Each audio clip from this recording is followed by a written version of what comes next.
And we are live for the Steelers Depot Monday live stream. Thanks for being here on this December 27th. Appreciate you guys hanging out with us after the Steelers lost yesterday. Merry Christmas and a happy holidays to you all. So, again, Dave, Brian, and I from Steelers Depot here for the next hour, answering any and all of your guys' Steelers questions. We'll get to a couple super chats here in just one moment. Let me pull up the stream here on my end, and while I do that, Dave, how you doing?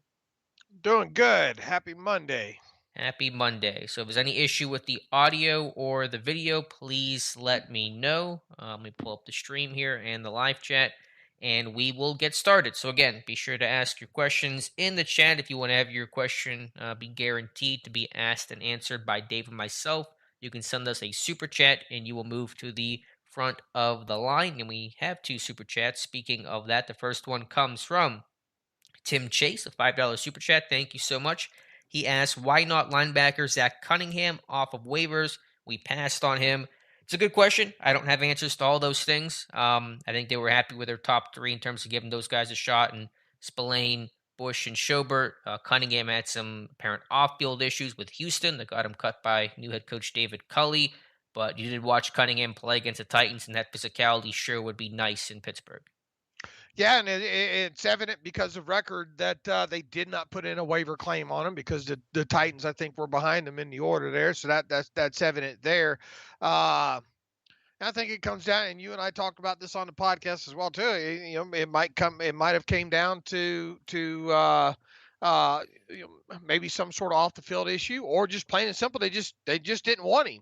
But this is a player that they met with prior to the draft the year that he came out there, so there was some level of interest in there. But I mean, it's a good question, but they obviously are seem to be at least for now, happy with Schobert and Bush and Robert Spillane and going to ride out the rest of the season with those guys. Yeah, but you would think come the offseason, there's going to have to be some changes there. It's going to be hard to run it back with those guys and expect drastically different results unless they're really banking on Tuitt and Alualu returning and those guys playing at their 2019 level or 2020 Right. levels. Right. Yeah, you definitely think that's a position either via the draft or free agency, and we'll see what happens with Schobert if they do something there to free up a little bit more, money that way. You're not going to pay him $7 million or whatever it is hmm to sit the bench. So they're going to have to make a decision pretty quick into on him into the offseason, you would think. For sure. And as our own David O in the chat says, if you guys could like the stream, that will help out Dave and I a lot and get more Steelers fans into the chat. Another super chat here from Double HH, $20. Thank you so much. He says, this is a reward for you guys being spot on about the muddle in the AFC North at the beginning of the season. Dave and Alex must have a hot tub time machine. Folks, Dave, that was more credit to you. I thought it was pretty close. I had the Browns winning this one at 11-6, and then I had the Steelers and Ravens both at 9-8. So I didn't have anything like super spaced out, but you were definitely the king of 9, maybe 10 wins would get it done. I guess theoretically the Bengals could still finish the season with 11 wins, but to the broader point, this has been a very messy AFC North and just a very messy AFC in general. Yeah, I mean that was just a read that I had on it. And look, I mean it's not over yet. Like you said, the Bengals could win their next two games, and lo and behold, you got 11 win team, right? I mean that's where we're at with this thing. It just felt like, and look, I mean nobody can predict injuries or anything like that, and Lord knows the Ravens have had their fair share of them, but it just felt like the Bengals were going to be a better team, and it felt like the Browns were going to be about what they are this year. And my general philosophy on the whole thing was I thought the AFC North was going to beat the living mess out of each other, and had the Bengals not swept both the Ravens and the Steelers, then we would have be heading towards a team, I think, with 9 wins or so, winning the division there. But look, I think it's going to be a competitive division for the next several years here in the AFC North with all Yeah, four teams, not just for two. sure. Absolutely. I mean, it was less about the AFC North beating up on each other as it was just some weird losses outside the division. I mean, just and that's just the whole AFC in general this season where you've had, the Ravens have gone this big losing streak after having a really strong start to the year. I felt like they were going to be division winners. Now they're just trying to go in the playoffs. And so it really has been jumbled up. Tim Chase, another $5 super chat. Thank you, Tim. Says Ben looks shell shocked these days and can't trust the line. Doesn't have time to make reads. I know he come off the loss and Ben did not play well yesterday. So if you guys did, I mean, I think I don't know if I would agree with that characterization that he looks shell shocked. I mean, he's had games this year where he's played really well. I think certainly he understands his offensive line is not where it was and not what he's used to, and he's had to kind of compensate for that. But I don't know if shell shocked is the word I would use to describe his play. No, I wouldn't call it shell shock. I just think that yeah, look, I mean, he just didn't play well. I mean, that floated. He did hurry that flicker pass, and I think Hmm. admitted as much. Didn't step into it there. A couple other throws, I think, off target there. Just not a good night for him, and I think it was a little windy. What they say pregame? Something like 25 to 35 mile an Hmm. hour gust in there. We saw what it did to a couple of kicks there, and Ben doesn't necessarily cut his balls as of the last several years don't necessarily cut through the wind like a hot knife through butter, right? So just not it wasn't a great game just offensively all the way around. But I wouldn't characterize Ben as playing shell shock. No. Yeah, he's playing about the same as he did last year. So whoever you evaluated him last year, it's really just about the same as it has been this season. All right, back to some questions here. Verdon Barzy says, Merry Christmas and Happy Holidays, Feather. Same to you. Let's be honest, the biggest issue outside of the OC is the personnel decisions made the last few years. Which two decisions were the worst? I mean, that's a big, broad question in terms of personnel. I mean, obviously, you can look to the approach of the offensive line and investing more mid round picks into that as opposed to top round guys. That would, is arguably the incorrect philosophy there. What say you, Dave? Man, I would like to know more down the line about what the time frame with the whole David DeCastro thing for starters. It's hard to imagine that they would have went through the draft and all like that, and not not address that position first and foremost had they known for sure David DeCastro wasn't going to play at all. I think they went into the draft and through most of the offseason thinking that David DeCastro was going to play for them, and then obviously had to scramble at that position and get a guy in Trey Turner. Uh, from where we sit right now, obviously the Kendrick Green selection doesn't look too great at all. Geez, I mean, I don't think you can predict what has happened to the defensive line, so I can't really fault them Yeah, overall the release of there. Steven Nelson, at that one, it still Uh, hurts me. yeah, that looking back on it and looking at the cap situation and all right now, I mean, you could have obviously figured out ways to keep guys like Steven Nelson and Mike Hilton, Mhm. right? Right, right. At the cap hits that based on what he got from the bank. Talking about Mike Hilton with the Bengals and all. I mean, I can understand. I mean, did they even go to Steven Nelson to see if he would take a pay cut? Who knows? But yeah, those were obviously two big decisions there that have impacted this team. Outside linebacker, you can look back at it now. I mean, at the time, it looked like Melvin Ingram was a solid addition, but Mhm. now not so much. So right because you didn't. I mean, obviously can't predict that a guy's going to force his way out, but that was a decision you made to bring that guy in, and it didn't work out. Sure, but I think you And, can. and then Quincy Roche too. You go all the way back now and say, man, do you wish that you would have had this guy and been able to develop him along the way instead of having guys like Derek Tushka and that kind of player on your roster right Yeah, now. although I think Taco Charlton, there is some staying power as a potential rotational guy in the future. Um, with Ingram, I think there is blame with the Steelers just because it's clear that Steelers did not outline their vision for his role. What Ingram thought his role was going to be was obviously different than what the Steelers thought, and so there was either a lack of lack of communication or miscommunication in terms of defining the role. And so I think that falls squarely on the Steelers' shoulders for not doing a good job of setting expectations for Ingram whenever he signed with a team. Okay, fair enough. I mean, look, I mean, this whole roster's a mess, right? I Yeah. mean, right now, and obviously, injuries have played some role in that. But look, Ravens aren't teams like the Ravens aren't going to have any sympathy for you either. So Sure. because of what they've gone through, you have got this. It just goes to show you, and COVID really brings it into under a magnifying glass. You better build those rosters as deep as possible because you don't know how deep you're going to get into some of these positions. Heck, who would have thought John LeGlue would be playing the snaps that he'd be playing? Who would have thought that Montravius Adams would be, logging the kind of snaps he is with this team? Derek Tushka. I mean, you better build deep as you can. Yeah, I mean, even the Ravens are, faltering right now. They can only absorb their injuries for so long, and I bet not even John LeGlue thought John LeGlue would be starting right now. Right. Findle70 says, "Hey guys, the fact that they let Clem leave today, is there a chance they didn't like the way he was interacting with them and wanted him gone? The framing of the report seems to suggest that Clem went to the team and said, 'Hey, can I go?' Who knows what's fact or fiction, but my guess is it's probably a mutual understanding thereof. Clem's already got a foot and a half out the door. There's 2 games left. Let's just let him go, start his new job, and just kind of focus on the guy who wants to still be here in Chris Morgan." Yeah, look, he probably wants to get busy with get on a recruiting trail, right? And it's probably already determined that he was going to get a job. Lord knows who knows what the salary difference is there, and maybe it was mutual on top of it there. The way this offensive line, but I don't.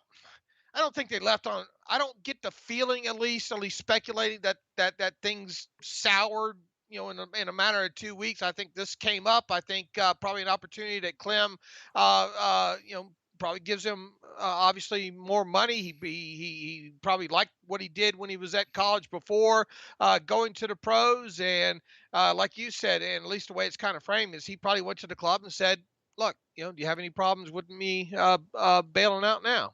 Yeah, and the fact there is a veteran assistant like Chris Morgan probably makes that more palatable because there's a guy that can step up right in. It's not like he's the only O line coach. It's a weird situation though. First year, head offensive line coach in the NFL, and you leave 15 games in to go take the same job at college. I don't know I, if I that's can't happened I before. can't remember I cannot remember ever remember a time that this has happened other than didn't they fire like a special teams coach like a couple games into Amos, the I season? think Amos Everest in the summer, right before the season started, I want to say got canned. But they had, Oh, no, it was Al Everest. I'm sorry, it was Amos Jones that took over. Al Everest got, I think, canned midway through, like in training camp or something. okay. And other than that, I mean, I can't remember in season a coach ever being let go. I don't, Yeah. not in my memory. And then So again, or even begging out like this. right. It's a lateral move from head offensive line coach in the NFL to head offensive line coach in college. And Oregon's a good job, and he's a West Coast guy, Clem is, and I think he liked college a lot. He was kind of forced out of UCLA because of some scandal there. And so I think maybe his heart was maybe more with the college game. But it is strange. I do wonder, just some thoughts in my head, and I think Clem's hard to evaluate this year because of all the newness. But I think Clem probably had a big role in this team drafting Kendrick Green because he was at his pro day. He was talking about he wanted kind of physical junkyard dog guys, and I mean, obviously he's not the final decision maker, but I think he was probably a guy. This is just my guess, but banging the table to draft Kendrick Green. Boy, if he was, Shane, looking back on it, and obviously several times you have framed what Mike Tomlin has had to say with Bob Labriola during his sit down. I think a week ago, or exactly a week ago or so. It doesn't add up. I got to be honest, and I've said this before too. Uh, Green wasn't even on my watch. I didn't even have Green circled as a guy as a center that the Steelers would potentially draft. Hmm. A because of just limited playing time at position at Illinois, and then other physical metrics just didn't match up either. If they got maybe I kind of viewed that okay, well if they drafted a guy like Green, it would probably be round five, round six, kind of bottom of the barrel. We didn't. I don't even think we had a draft profile done on him, did we? I don't think we did. No. Because and for him to fly underneath all of our radars like that, I mean, I'm not saying that we're the end all do all scouting department, but we're pretty close on at least previewing a lot of guys we think the Steelers will have interest in. I just didn't see them having interest in him, so it was a big bit of a shock to me that Hmm. was the selection that they made, and especially in the round that they selected him. Right, but Clem's gone. That's the bottom line, and Morgan's taken over, and we'll see what happens. I'm sure they'll interview guys this upcoming offseason the way they did before they gave Clem the job. But my guess is Chris Morgan will be the guy in 2022. Well, it'd be interesting to see now. I tell you this weekend, and I don't know how much the calf injury might play into it here. Mike Tomlin lets on that he wasn't yanked from that game against the Chiefs due to injury. So if indeed that is the case, barring a barring some sort of personnel decision being made, you would expect Kendrick Green to start against the Browns. Now, is Chris Morgan going to come in and say, "Look, I don't think we should do that. I think we should." In other words, it'll be interesting to see um, kind of what maybe the trickle down, if any, Hmm. there is now with Clem out of the picture, if they juggle this lineup and maybe put J.C. Hassenauer at center this week. It's possible, and I'd be fully supporting that idea. With 2 games to go, and these 2 games literally being must win, so you got to do whatever it takes to try to win. Dream Bunny, $5 super chat. Thank you so much. Says, are there any advanced analytics aimed towards quantifying the quality of offensive and defensive play calling? Nothing coming to mind. I'm sure there is stuff out there. I mean, I don't I know. mean, you could look at adjusted net yards per passing attempt. Obviously, I mean that's a loose one. I mean, but I mean it boils down to execution, especially in the passing game, because adjusted net yards per passing attempt obviously takes into account.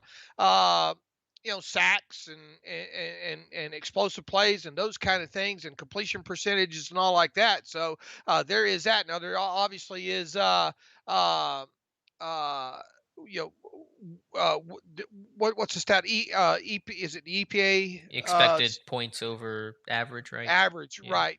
Those kind of stats, and then you can obviously look at some of the stuff, the DVOA that Hmm. Football Outsiders puts together and all like that.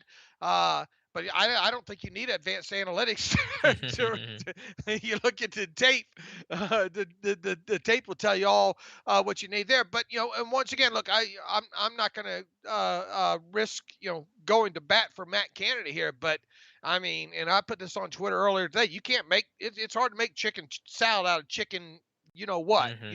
And you got an older quarterback that has no mobility. And let's face it, when Ben was on the top of his game, what Ben did best was extend the plays. Well, you don't get that aspect with him, anymore. Obviously, his arm's not what it used to be on top of it. The line is just atrocious this year. The running game, a byproduct of that line, is not there. I mean, for Christ's sakes, you've got Ray Mcleod over the last 3 weeks. I think is your second highest targeted pass catcher on offense. Hmm. Who went into the season thinking this team would get into that position right there. Right. My thoughts, and I think you pointed out on Twitter with that stat earlier today. Ray McLeod's not the answer at the slot position, and the fact that he's playing a lot of snaps there, they're using him to block out of that position quite a bit, and the offense effectively running through him against a lot of this cover two stuff is. Who do you want to blame it on? If you Hmm. want to blame it on Canada, have at it.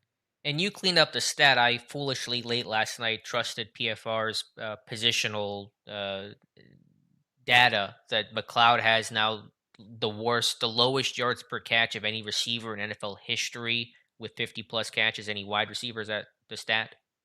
Yeah, it killed me to leave that alone all day. I had to draw it down because I thought Patrick Cape sounded familiar. I thought he's a fullback. And anyway, I just wanted to see Hmm. I wanted to see who would like be on down, how close the top 10 were, especially when it was wide receivers specifically. Right. And you weed out a couple of the names that you have on the list there who are indeed not wide receivers.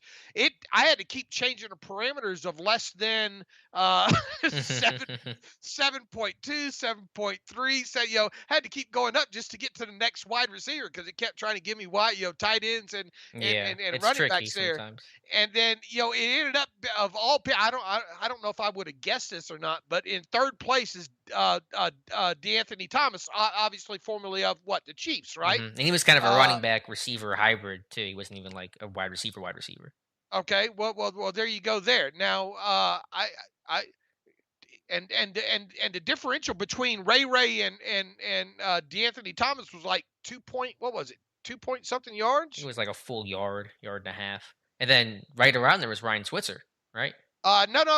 5.67 for Ray Ray, right? And Yep. 7.83. So it was over 2 yards Oh, okay. differential between the two. That's why I put in that tweet. I said Ray Mcleod makes D'Anthony Thomas look like Randy Moss. Well, where did Switzer fall in on that? 'Cause Switzer was on that Right, list, right? right in the middle, 6.42. So Okay. it went Ray McLeod 5.67, Ryan Switzer 6.42, and then the next wide receiver is D'Anthony Thomas at 7.83. I mean, what a differential just in the top three, right? Yeah. And obviously to let people know this was a minimum of 50 career receptions. What this is, it's the lowest yards per catch by a wide receiver in NFL history, minimum 50 receptions. And obviously, we're relying on the data from Pro Football Reference being correct, Mhm. as part of that search and all. But I wouldn't have thought that you would see just in the top three that huge of a gap just for wide receivers. I mean, as you mentioned, it's like what 0.6 or zero point 0.7 yard differential between Ray and Ryan Switzer, and then the differential between Ray, who's the worst, and D'Anthony Thomas, who's third, is over 2 yards. Man, I would have never guessed that. Yeah. That just goes to show you the and obviously with Ryan Switzer, most of his career being with the Steelers too. That just goes to show you, and that's pre Matt Canada too, Right. right? Yeah. That just goes to show you how offensively, this team has been using guys in predominantly in the slot, obviously with Ray and Ryan Switzer, how they and how Ben has been using them overall, and how the ineffectiveness they have have gotten out of that position. Yeah, to me, the difference in the yardage is stark, but the most interesting and crazy part is at the top. Basically the receivers with the lowest yards per catch in NFL history are two Steelers in the last like Right. 3 4 years. And then you think about Juju's who weren't that low, but his numbers tank in terms of yards per catch. 8.5, and he had one of the lowest yards per catch of any receiver with 90 catches in a single season in NFL history. And so the slot position has been so reduced to this just slant RPO, nothing past 5 yards downfield air throws. It's really remarkable, and I don't think we've ever seen anything like that before since ever, probably. And like we just stated though, this predates Matt Canada too. Yeah, I'm not saying this is a Canada thing. This is a Steelers offense and probably a Ben thing because the common thread there is ultimately Ben. Right. Exactly. So And look, they and Juju is not the most is not the most explosive guy out of slot, not the most twitchiest guy out of slot, but where Juju makes that up is the yards after the catch, right? right, and just the tough yardage on third down, the goal to go, the big time moment plays. He routinely made those. Right. So this team, we agree that this team, if this team doesn't re-sign Juju, they got to do something when it comes to the slot. Right, right. And I think they should put an effort to re-signing Juju. We'll see what happens. Going back to the super chats, a lot of super chats here today, so we've had to focus on that. Appreciate that so much. Tim Chase, another $5. Tim, we're cutting you off. I appreciate it, man. No more than that. Just send them in the chat like everybody else says. Um, Under Art Rooney's oversight is making a lot of bad decisions and feels dysfunctional at times. Doesn't feel as stable anymore. I don't know. I mean, it's hard to comment on the stability. I feel like those core pieces are still in place. It's just they're in that transitional phase of Ben in his last year, and when you get to that kind of dying star of your career, a lot of change is going to happen, and that in itself, I guess, creates some of that instability. And certainly, it's not all on Ben, and you've had the injuries this year and things like that. But this team's entering that new chapter, and you get some rocky seas along the way. I think there are. I don't care. I don't care who you have to point the fingers at here, but and obviously you don't plan for things to go south like they did with Zach Banner. But on the flip side, Zach Banner hasn't necessarily been the picture of health throughout his career, and obviously doesn't have a lot of tape overall, just at the tackle position in general. To throw the money that they threw at him and penciling him in at the right tackle position, and then you know. Chikwama Okorafor, you was technically kind of penciled in to be your left tackle there. And then the two kids that you drafted, obviously when you drafted Kendrick Green, it felt like, man, you almost had to start him, or else why did you spend a third round draft pick on Kendrick Green there at center? To me, I just think they did a lousy job of once knowing that Ben was going to come back, and they obviously knew that early in the offseason there.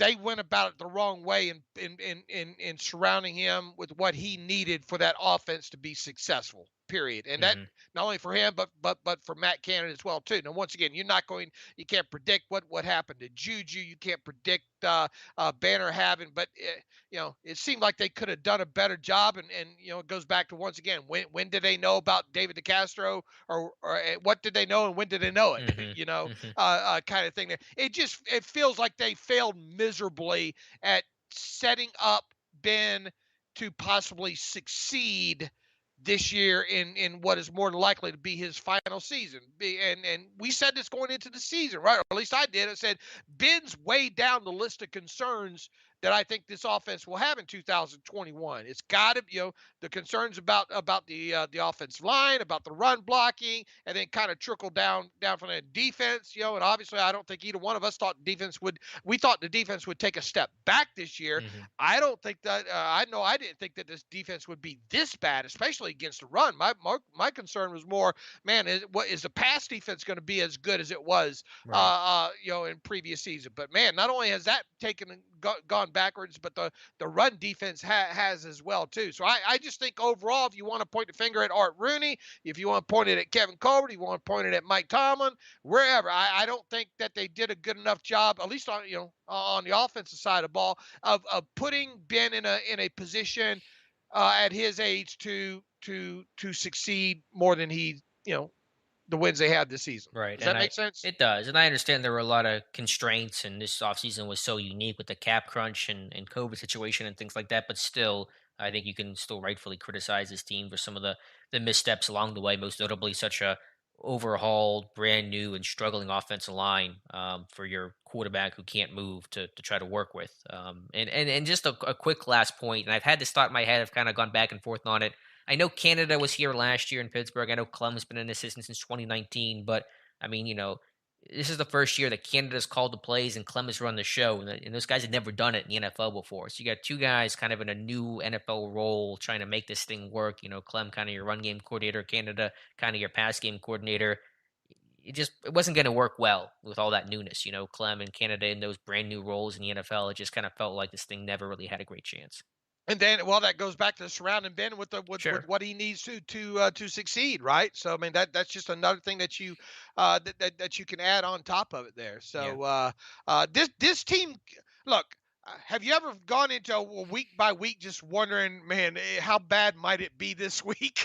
You Right. know, I mean, and I'm obviously twice your age. I've seen a lot of bad Steelers teams over the year. Obviously, since 2004, things for the most part have been fairly good for the Steelers with Ben Roethlisberger there. But I mean, literally, every week you kind of, I mean, you wonder just how bipolar this team is going to be on a week-to-week basis, and it's almost predictable what the offense is going to Hmm. do. Not only just from a kind of a play calling, scheme aspect of it, but more so of the output, what you're going to get from a success end of it there. So, yeah, whoever you want to point the finger at, I don't think they've done a great job at all. And it kind of felt it coming, at least offense. I had my concerns about this offense heading into the season Sure. based on what we knew once training camp broke. Yeah. Eric, I think the answer to that is both. KC was that good and the Steelers were that bad. JJ Walker, $2 super chat. Thank you so much, JJ. What do you do with quarterback 2021 draft free agent Mason? We'll have a lot of time to talk about that, JJ. I think they're going to go with more veteran quarterback route. That could come in potentially trade, more likely for agency. So we'll see what happens. But I think it will be a veteran guy, not a rookie, at least starting week one.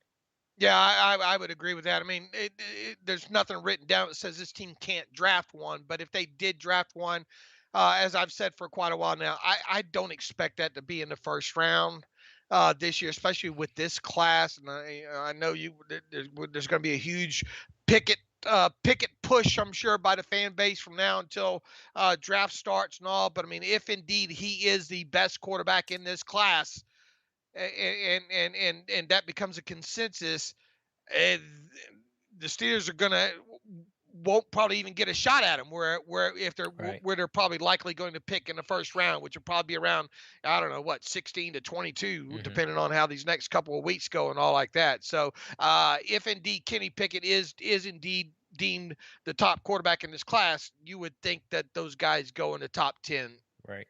Let's kind of fly through some of these questions here that were non-super chats. There's a lot to get to, Dave. Charlie Doyle, do you think Tomlin should pull Ben for Rudolph? I do, because Ben's obviously won't lead a playoff run. Might as well get more insight into Mason's ability. Maybe the team gets a boost. Listen, you can still make the playoffs. You beat the Ravens. You beat the Browns with Ben at quarterback. I'm not benching Ben. They will not bench Ben. And I mean, I know Rudolph, you could learn a little bit more, but I think you basically know what you have in Rudolph. He's been with the organization for 4 years now. You see him in practice and camp, a decent amount of starting experience and a start this year. So they're not going to pull Ben, nor should they.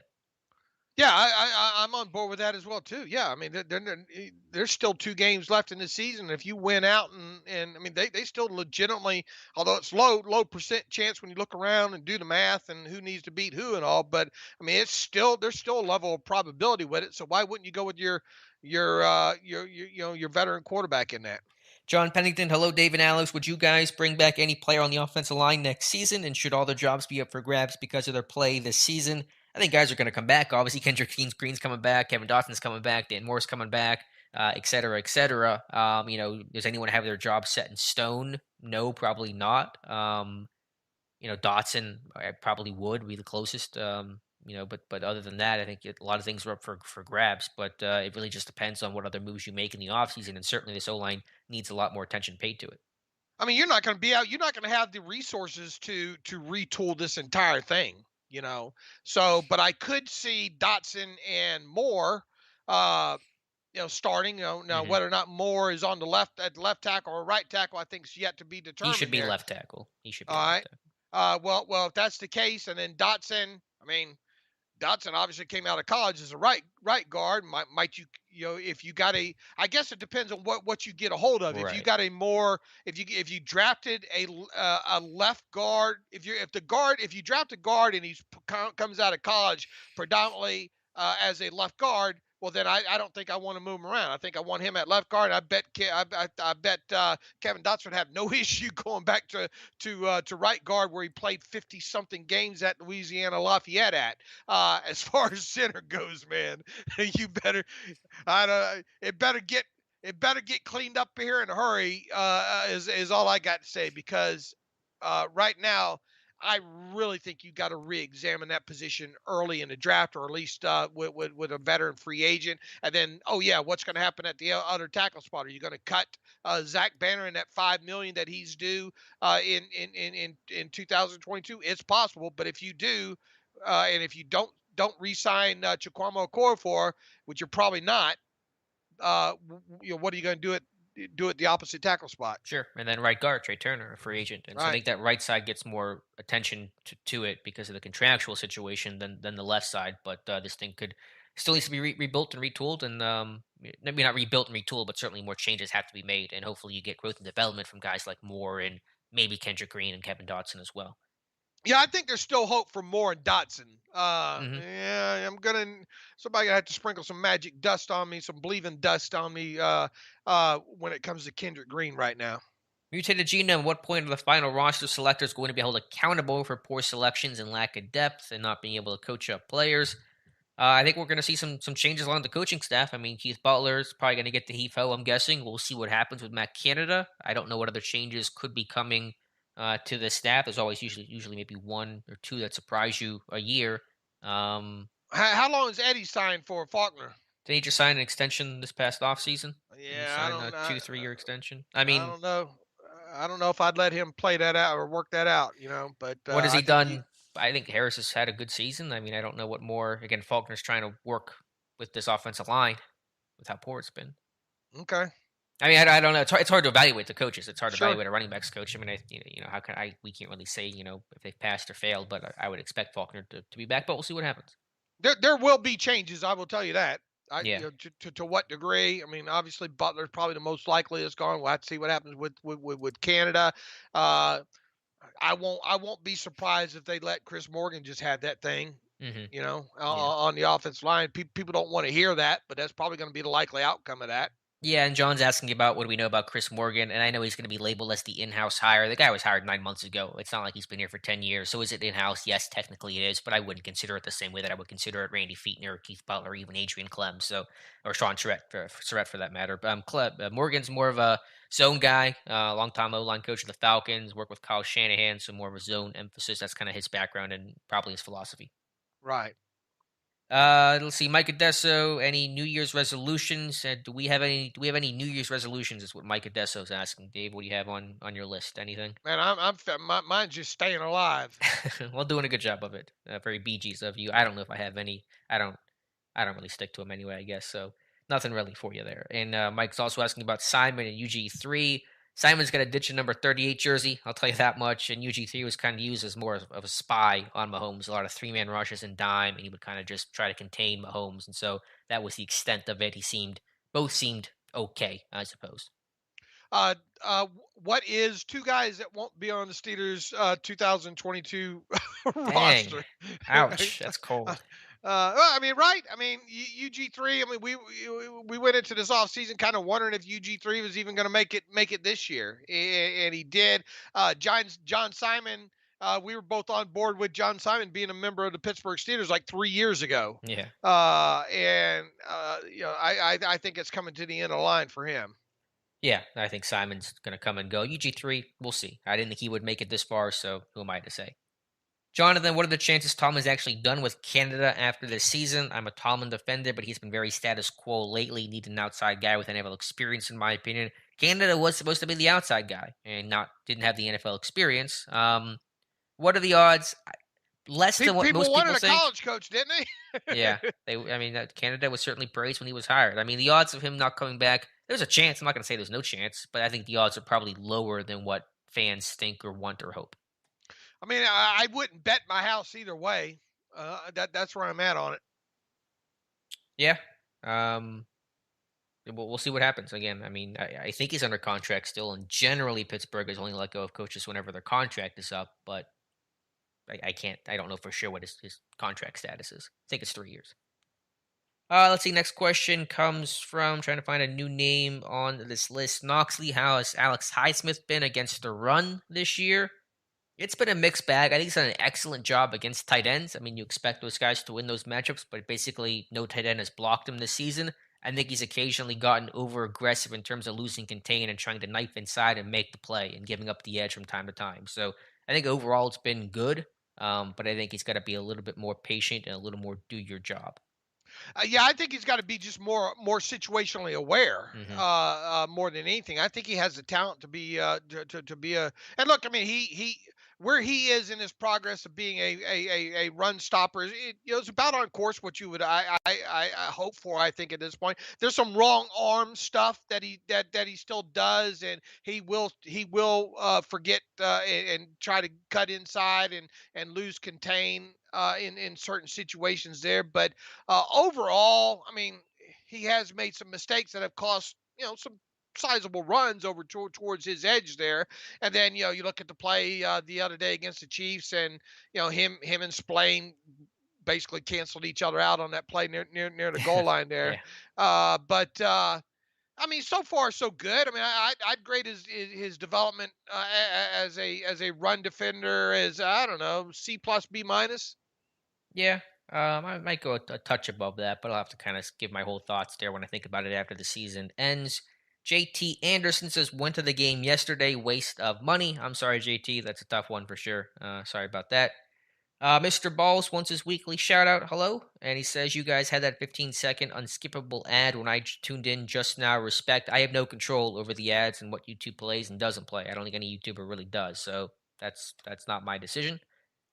Toby says, is Ray Mcleod a better option than James Washington in the offense? Seems Ray never breaks tackles and seems erratic. Not really sure what erratic means. There's a slot versus outside component. Washington is more of an outside Z receiver than McLeod is in the slot. But certainly, if you're James Washington, you are counting down the days to get out of Pittsburgh because he's not playing much. And, it's not a good thing that McLeod is playing the volume of snaps in which he's doing right now. Unless you're going to add more of a vertical component to what you do with the slot position, uh, are you really going to get that much more out of a guy like, because James Washington's not a kind of a twitchy guy, right?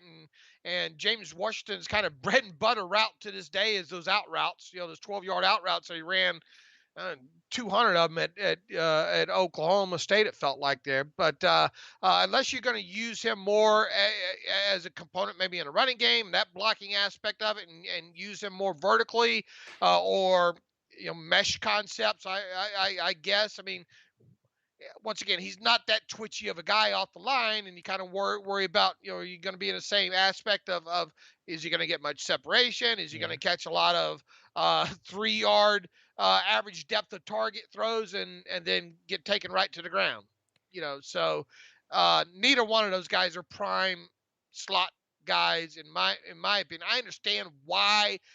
My biggest question is, why isn't a guy like Anthony Miller on Hmm. this roster right now? That's the question, because James Washington was primarily a Z when he entered the league. All right, coming out of college, he's not a slot kind of guy there. And Claypool played more slot, 21% final 2 seasons, I think, at Notre Dame, snaps in the slot. That would be the next guy. If you weren't going to put if you're going to leave your roster the way it is right now, and not bring up a guy like Anthony Miller, your next logical choice to play in the slot would be Chase Claypool, I Hmm. think. Right. And then Washington take over the Z there. So I'm not so mad at him that they're not putting Washington on the field in the slot instead of McLeod. Now, me, I would, even though it's not ideal either, I would have Chase Claypool probably in the slot, and then Washington outside at the Z. But taking it even a step further, I would. Anthony Miller must suck so bad or must be behind the moving train. If he can't catch up with the moving train by now, then why the hell is he on your roster Hmm. or on your practice squad at this point? So my biggest question wouldn't be the whole James Washington angle. It would be, why, if you talk about turning over stones, why not go with a guy with pedigree in Anthony Miller, that's been on your roster since I think the middle of October? Why not see what you have there if you're into turning over stones? That's what I would do Hmm. instead of McLeod in the slot, if that Yeah, makes yeah, I sense. made the point on the podcast today that for as much as Tomlin has talked about, turning over stones, they haven't done a whole lot of that offensively. No, you're right. I You're mean, right. they Absolutely they've right. had more injuries defensively, and the run defense has been historically bad. So maybe that's one reason for it. But generally speaking, the offense has been pretty status quo in terms of the same people, and you're getting the same results there ultimately. And that's probably one fair critique and criticism of Tomlin and how this team has operated for the last 6 weeks. And now Miller's on COVID, so he's not even probably going to be an option Right. for Sunday. But it seems like he wasn't part of the plan, even if the guy was not on COVID. I mean, for several weeks now, the post game press conferences and then the weekly coordinator. I mean, press guy. I mean, it sounds like Charlie Brown's parents. About right now, it's all Hmm. Yeah, it's just boring to listen to. There's right. no new information. I've run out of stuff to talk about and write about. Right. That's on us. We got to do a better job of coaching. We're not getting physical enough. We're not winning the line of scrimmage. The play calling's on me. We're turning over stones. Uh, by now they ought to be on the Flintstones. Yeah, really. As I was reading a comment there, I was a little slow on the joke there, but yeah, they're pedaling along with their feet for sure. I don't even get a little hi hat, little drum hi hat there or whatnot. All right. I'm sorry. I was reading for the next comment here, and that comes from Carl Ward, which is more of an event, but I'll just read it here anyway to get it out into the ether. The Steelers' biggest failure started in the offseason. Can't figure out why they paid Banner and let Hilton walk. Hilton was a playmaker. Also, cutting Nelson was mind-boggling. How did that help? Understand those feelings, sir, Carl. I'm with you there. Well, here's the thing. When you okay, I mean, you look. I no, you're looking back, hindsight, looking at Banner though, but look at what his cap charge is and all like that. You didn't break the bank that way. Yeah, but they Uh, paid him more than either of us thought he was going to get paid. sure, and the big question is going to come up. What are you going to do in year two? You Right. know, with him. But I don't think categorically you can say, well, re-signing Banner prevented team from re-signing Hilton. If they wanted Hilton bad enough, they could have done something with him and done avoidable years. If you want a player bad enough, you can make it work. Sure. in today's salary cap era, of massaging the cap and voidable years and all like that. They could have paid Banner and they could have paid Hilton. They just did not want they didn't like the average, obviously the price and the guaranteed money and all like that Hilton ended up getting paid, even though it was really fair, I thought, all the way down there. So they could have made it work. They just didn't want to make it work. Yeah, I think the overall issue is with the priorities, is what Carl's saying, is where this team put its priorities this year seem to be misplaced. Double HH, I was talking about lateral move from O line to O line. Obviously, going from NFL to college is on paper seemingly a step backwards, and so that's the curiosity of the Clem decision to leave. WHH also talks about bringing in Dirk Dawson, Alan Faneca to give weekly tips. Our Tom Mead had a good suggestion in the chat today, saying that Kendall Simmons is an offensive analyst for Auburn right now, his alma mater, and could you bring him him in as an offensive assistant next year? That's an interesting thought. I thought that Tom had. Yeah, absolutely. Look, I'm looking back at the Mike Hilton contract real quick. They gave him a $4 million signing bonus. They gave him a $2 million base salary this year, and they gave him a $2 million roster bonus. So they gave him $8 million. It looks like in this season here. And I mean, the Steelers obviously could have gave Hilton, I don't know, a $3 million base salary. They could have gave the other five, I guess, in signing bonus, and they instead of four, they could have done the 4 years and added a voidable year on top of it. And I guess in short, and he's got some per game roster bonuses in there too that the Steelers would have probably had to make up in other ways, because the Steelers don't like to do per game roster bonuses. But they could have made it work, and they could have came out of it with his cap number probably around, I don't know, 4 million, right around in Yeah, there. they could have made it work for sure, for sure. 116 people in the chat. Appreciate you guys hanging out with us. Be sure to get your questions in. If you ask now, hopefully we'll get to it before we wrap up the show in 15 minutes. Kevin says, any wild chance DeCastro used a year to get healthy and re-signs with the team next season on a 1-year deal?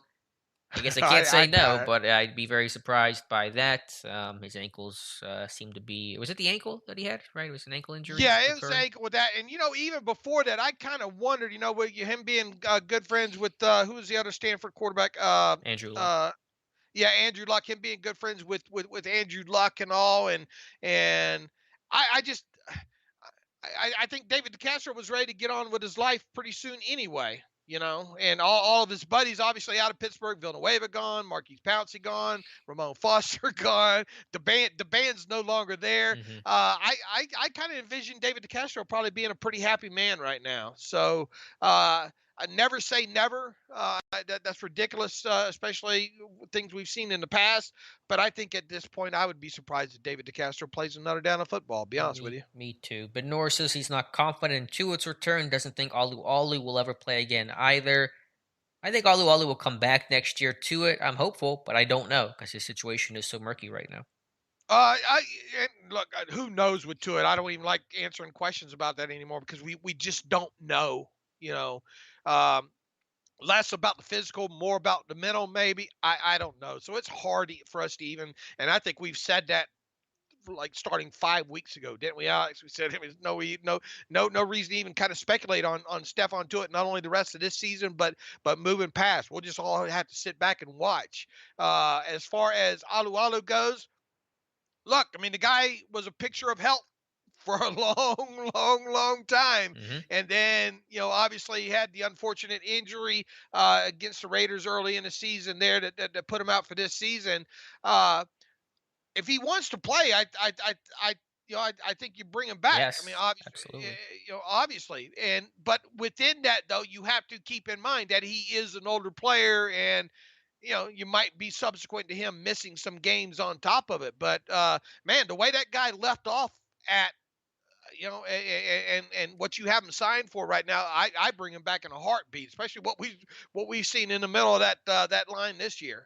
I think, and TJ Watt even said this weekend he's the most underrated player on this defense, and there's a very clear correlation between the success of this team when he's healthy, the failures of this team when he's playing hurt, and the absolute failures whenever he's not in the lineup at all. A very clear correlation there. So he'll be 35. He'll be an old man, but if he wants to come back, he's coming back in a heartbeat. If I'm Mike Tomlin and Kevin Colbert.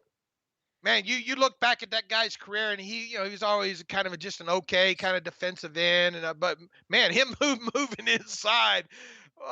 Yeah, when his first contract ran out with the Steelers, I kind of wondered, man, I don't know if they're going to bring him back or not. But they not only did they bring him back, they played him in the middle. Hmm. But the last couple of years, just fountain of youth kind of stuff and all. So yeah, I mean, if that guy wants to come back, I let him come back. Now, obviously, once again, his age, you have to be wary of that and all, but he'd be better than anything that obviously they have on the field this year. For sure. Double HH $5 super chat. Thank you so much. Appreciate that and your questions today. Couple more questions. 10 minutes to go here in today's live stream. Let me try to scroll back up to where I was so I can try to get some of the ones that I might have missed. Ross Swisher, hey Dave, how come Colbert hasn't got any blame having three late linemen starting and super old Turner to replace David? He's saying, why has Colbert not been blamed for those decisions? I think we talked about whoever you want to blame. It starts at the top, obviously, and Kevin Colbert's the one that pulls the trigger. Alex and I have talked several times. I think this season alone that, and really going back even before this season, I've said, man, sometimes I wonder if Kevin Colbert walks into that draft with only like 25 names written down Hmm. on a card, and he's going to get his whole draft's going to come off those 25 names. Yeah. On top of it, sometimes I kind of wonder as of late, they pay in too much attention to the measurables and not enough attention to the tape, you know, and yeah, they go to some of these workouts and all like that, but I mean, other than the big name guys, I mean, we don't see Colbert at Northwestern Pro Day. You know what I'm Yeah, well, I saying? understand he goes to the places where there were Sure, the highest number of prospects to look at, and I get that. sure, but that almost has a feeling of a visit to give the sign off on. So, uh, I just view it as a best resource, best use of your time. You only get so many okay, trips to make, you know. you know what? If I was in this position, I'd be at you know me, I'd if you could promise me to, I didn't have to be around too many humans, I guess, but I would try to make as many pro days as I possibly could. Yeah, you're like that old Packers GM, Ted Thompson, I think was his name. He was like, I just want to be an area scout. I just want to be a guy and just travel and go visit as many schools as I can. Here's the thing. Uh, I don't have as much confidence in Colbert's and the Steelers drafting that I had maybe 5 years ago. Yeah, that's fair. And again, you just hear this is from Tomlin, but you have to imagine it was reflected by what the talk was when they drafted Kendrick Green about how they thought Kendrick Green was game ready, and nothing could be further from the truth. And that doesn't mean you can't draft Kendrick Green, but just don't call him game ready and expect him to be a game ready player because he How wasn't. does that even come out of your person's mouth? Yeah, no one said that. Not one person said that. At least in terms of the drafting community, like everyone, especially moving him to center, like you knew he was a raw guy that had athletic traits, but needed a lot of work. And You to know, good. Go ahead. Well, we try to say, look, we always try to watch what 2 or 3 games on a prospect because of time constraints. We can't sit there and watch 10 games on 250 prospects, right? But you would hope somebody somebody's watching more than 3 games. I hope, and if so, I mean, one of the things that stuck out, automatically to me, and I think you as well too. That guy's on the ground a lot. The aggressiveness. Uh, uh, uh, just not technically sound. Obviously, the undersized, and I still get a kick out of him. They have him listed at 6'4", I think, on the Steelers website. I mean, come on. Mhm. Uh, I just they need to really take a, and if you want to put it on Colbert, fine, because he Sure. obviously general manager and his role and all like that probably has a lot of that final say there. If you want to put it on him and put more blame on him, yeah, I mean I have no problem with that. You can't miss on an organ. And we've said this too several times on the podcast. An organization such as the Steelers that makes such a huge commitment on building through the draft, you're going to occasionally miss on a first rounder. That's going to happen no matter what team you are there. Mhm. But to miss on as many as they've been missing on right now, and like it or not, a miss is not giving that guy a fifth year option, whether or not you bring him back or whatnot. That's categorically saying we maybe not necessarily got it right. Now, Bud Dupree, there's a little bit of gray area, obviously, in there with him. But I mean, Bush obviously not trending in the right direction. Artie Burns didn't work out. I mean, you go down the list. I mean, thank God they hit on T.J. Watt, and boy, did Hmm. they hit on him. That was a But good that class one, overall. That was Watt. I huh? mean, that was a good draft class overall. Okay, yeah. But I mean, I've lost a little bit of faith in there. And sometimes I wonder if they need to broaden their horizons a little bit more. Yeah, no, point taken. Let's kind of go through these questions pretty rapid fire. Last 5 minutes here, Dave. I want to get to as many as possible. I'm sorry I get No, long-winded, people, but it's okay. Let's see. I had one I just saw. Jason Williams. Hey, Dave, Alex. If you were coaches with a line like this, how would you go about your game plan? I think other teams have bad O lines as well, but they scheme a lot better than we do. I'm not even I'd, sure how to I'd answer punt. that. You punt. I, I'd punt. I'll say this. I'll flip the question, so I'm not really answering it. But if I'm playing the Steelers, I'm doing what Casey did yesterday. Too high, dare them to run the ball against seven-man fronts. They can't do it, and they can't throw against too high. And that eliminates those one-on-one, cover-one shots that Ben likes to take. So I'm playing too high to play the Steelers, and you'll win every time. Oh, is that what the question? I thought it was asking an No, offensive it question. was. It was asking offensively. I have no answer for that, so I just flipped it to give some sort of. I Oh, pulled up okay. politician there by flipping the question there, but that was Yeah, the closest thought I had. and and Deontay Johnson said today during his interview, look, I mean, a lot of teams playing too high against us, and when teams do that, we got to be able to run the football against these lighter counter boxes, and they just haven't been able to do that. And not only that, I mean, you got to have a good slot. Having a good slot player definitely helps out, especially if you can get that slot player vertically in some Hmm. situations and split those two safeties, right? Sure. And Ben obviously doesn't play, doesn't, uh, doesn't utilize the middle of the field past 10 yards down past line of scrimmage and hasn't, for years. Uh, uh, and that's another thing that goes into it. So if a team's going to play there are ways to beat too high, and one of them obviously is to be able to run the football and force them to get into a single high situation. If you can't do that, you better be able to push the football down the field vertically and stress those safeties, whether it be in a cover two hole shot type situation, or some sort of play that open that moves the safe one of those two deeps off a landmark, and then try to split up the seam there Hmm. up the middle of the field. Joker Smoker, should Chooks be our future right tackle? Probably not. I think he's been probably the best offensive lineman this year, but that's like being the tallest kid in kindergarten. Doesn't really mean a whole lot. And I think that if you keep a core forward, just kind of a commitment to average. I mean, that's not where this team needs or should be. Yeah, and look, yeah, I think it's going to come down. He might there. All it takes is one, and there might be a team out there willing to Hmm. overpay him I bet. anyway. So, Yep, Gerald Harris, Alex. If somehow, some way we get Aaron Rodgers, do you think we're Super Bowl bound or not? Bound would be too strong of a word, but I'd be more optimistic about this team's chances than you would probably be, Dave, with Aaron Rodgers at quarterback. hey, why the hell would Aaron Rodgers want to come leave what he's Well, got going put that on aside there? for a second. All right, if they did, no, I don't think merely trading for a guy like Aaron Rodgers, I don't think guarantees you a punch ticket to the Super Bowl. No, Yeah, I not don't. not not not the way this roster is right now. Sure, sure. I wouldn't guarantee it, but man, he masks a lot of problems that you'll have elsewhere on your team. I'll put it that way. Let's see, couple more questions. Let me just try to find one.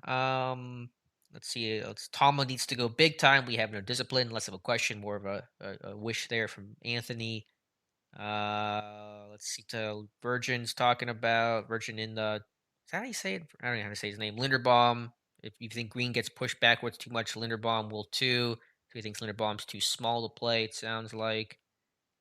Let's see. Any more questions here? Varg 3043. Did we fire the OC yet? That seems more rhetorical than anything else. A lot of venting here in the chat, and I understand that. Look, I've got a lot of tape still to watch on Linderbaum. I mean, look, I've watched a good bit of quarterbacks so far, and I know obviously a little bit about Tyler Linderbaum. I haven't sat and watched 4 or 5 games yet of Linderbaum.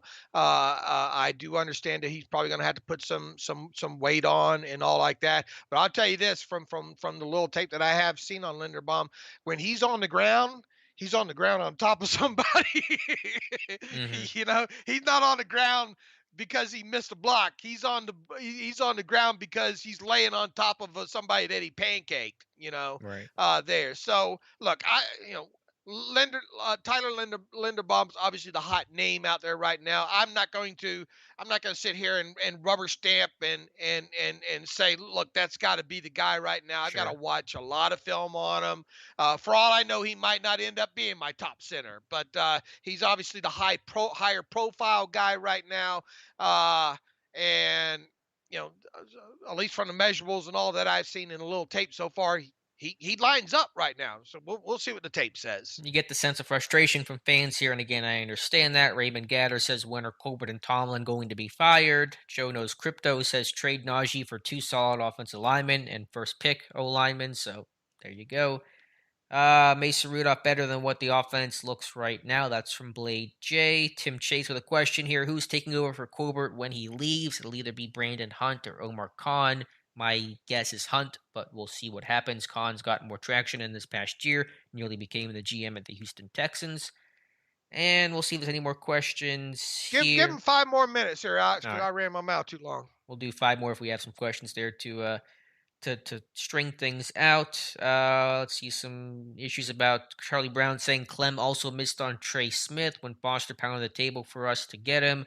That might have been medical. Smith had the medical issues. If there was no medical, he would have gone top 50 player probably. So Clem could have had a It was high grade on Hart him. with him, wasn't it? Wasn't it Hart or I something? believe so. Some obviously serious medical thing. So you could have the best grade and report on him as possible. If your medical guys, your doctors don't sign off, then that guy's probably not going to be on your draft board or way, way down there. And so I don't know what Clem had what he graded Trey Smith, obviously, but he's doing a great job in KC. KC has shown you how to rebuild your offensive line in a hurry with Humphrey and Smith, Orlando Brown Jr. It's kind of funny to see two teams that totally rebuilt this thing. One did it much better than the other. Double HH $5 super chat for Dave's X5 extra minutes. Thank you so much. We should have gone 10, Dave. No, I'm just kidding. Thank you, Double Looks like HH. it was blood clots with Trey Smith, I Okay. think. Yeah. So those are just the unknowns of the draft process, and there's a reason why the Chiefs passed on him as many times as they did, and why the rest of the NFL did as well. But obviously, it's working out well for KC. Let's see. Any more questions here? I'm trying to find one. Ross Swisher also talking about Trey Smith. Gerald Harris, do you think there's a chance we get Rodgers or maybe Jordan Love? The odds of that are low. Rodgers would like Dave said, why would he want to leave unless things really go south with Green Bay in the playoffs? I think he probably stays. Let's see any other questions here for Dave and I. How does this team have 7 wins? Again, I follow that under That's a good question. rhetorically. That's from Jonathan. Dave's asking the same thing. Let's see. Just trying to see if there's 1 or 2 more questions. Um, that might be about it. What was the length of Canada's contract? I think those guys usually sign 3-year deals. I don't know what the promotion OC if that changed contractually. You would think he would have gotten a pay raise. I don't know how that approach works though. If he leaves, who would you hire? Could Mike Sullivan be the next OC if Canada were to go hypothetically? An experienced guy that's coaching NFL for a long time, quarterbacks coach background, discipline background. On paper, it would make sense. What position do you put Green at next season? Fullback. That's a softball for Dave for sure. And Ernest talking about DBs next season. That's a broad question. I don't think Hayden comes back. Maybe they re-sign Witherspoon. Norwood hopefully develops more into a slot corner kind of role. That's probably going to be his future. And then Minka, hopefully get a deal done with him. And Edmonds, that'll be the interesting one with Terrell Edmonds in terms of does he stay, does he go, what's his value, what does the team decide? I think it's going to do it, Dave. All right, so wrap things up here. Appreciate you guys hanging out with us consistently. Over 100 people in the chat, and so we really appreciate that. Thank you for all the many, many super chats today, especially the people that sent us multiple of them. You certainly did not have to do that, but we appreciate that, Dave and I, extremely much. And so one more actually coming in. It's $5 super chat from C Bizzle Nizzle. Good to hear from you. It says, thank you guys for the grounded coverage. We've seen mediocre play, but not 80s level play in a while. I hope you all had a Merry Christmas and a Happy New Year. Same to you. Yeah, I said, when Ben retires, it's like 83 all over, and it took but 10 years to get back to your Super Bowl again, and it was a big transition, and it took 20 something years to find your next quarterback again. So hopefully it does not take that long, but there will be a transitional period, and they call it transitional for a reason because it is bumpy and rocky and not a fun ride to be part of. All right, Dave. Thanks for being here. Appreciate it. And Dave, any final thoughts here? No, no, appreciate everybody showing up. Alex, great job as always hosting these. Peace and love, everybody, and happy holidays. Happy New Year. All right, we'll have an archive version of this on the channel and over on Steelers Depot in a little bit. We'll be back in 2 weeks to talk to you guys. We'll be back, I guess, right after the season ends, right, Dave? I guess that'll be our next live stream. So All we'll right. come back and recap this season and see if there's playoff and postseason games to talk about. All right, so appreciate you guys, and we'll talk to you soon.